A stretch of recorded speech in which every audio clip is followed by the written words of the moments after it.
Now, if you've been watching our videos for a while, you will know that Lynton, Simon, and myself do not buy in regional areas. We believe buying in these areas is a major roll of the dice with the odds significantly against you. And unless we're getting a pandemic or a global financial crisis or something that upset the apple cart, we're not seeing a significant change in these areas. Based on that, here's the data that backs up that claim. New national forecast data from PEXA and Informed Decisions together finds that the regional renaissance has ended.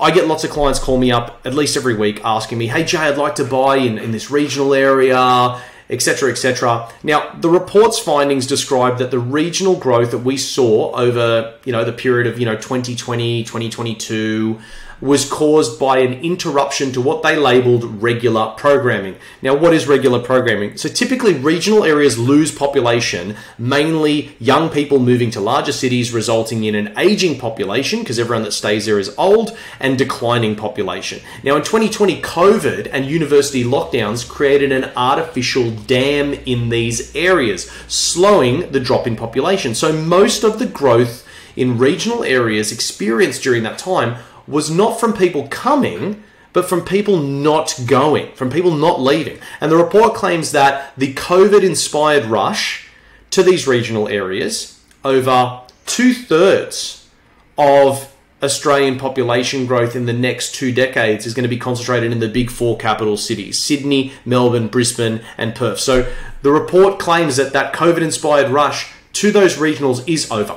Okay, that's what it claims. And I think that's pretty straightforward. Now, let's break down some more of the data. The national population is forecast to be 7.4 million, to increase by 7.4 million by 2041. So they're expecting an increase of 7.4 million people in Australia by 2041. And that's requiring an additional 2 million dwellings across our 4 major capital cities, which will account for over 65% of forecast population growth.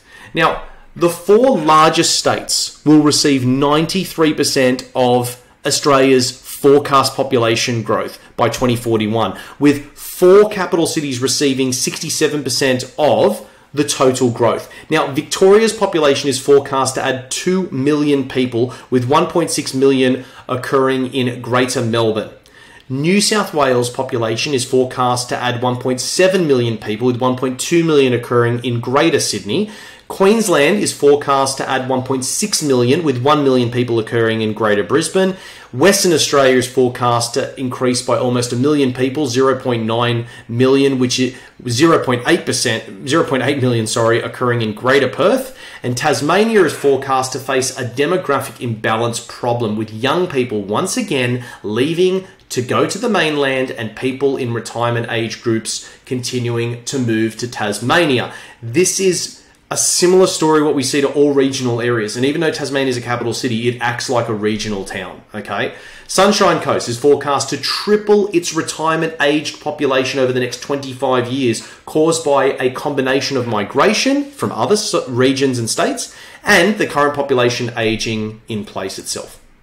Now, even though old Albo says everything's going to be fine, PEXA says the 4 hotspot cities which will receive most of our new migration require vast numbers of new homes. And we got the numbers here, 723,000 new homes in Melbourne. So that's 40,000 new homes per year, or 772 new homes per week, all right? Sydney, 582,000 new homes. 381,000 are required in Brisbane, and Perth needs 344,000. Now, Adelaide is going to require probably one of the lowest numbers there, 141,000 new dwellings by 2046. So I think we just don't have enough new product.